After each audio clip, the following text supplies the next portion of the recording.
Ezra and Nehemiah. Long ago, these two were categorized as a single book of the Bible called Ezra, and I think you'll see why today.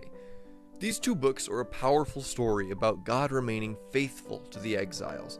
In case you forgot, at the end of the last books we looked at, Kings and Chronicles, the Israelites had been defeated and shipped away to Babylon as slaves, which God allowed because of their faithlessness.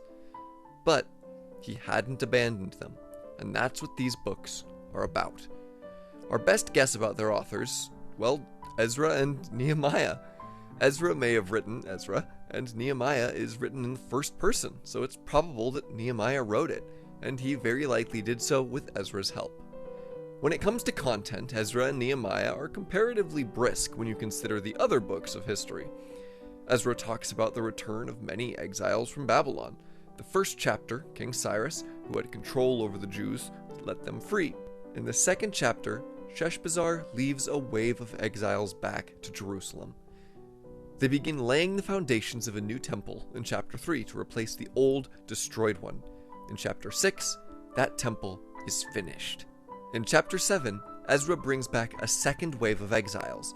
Then in chapter 9, prays for the entire nation of Israel to say sorry for their sins.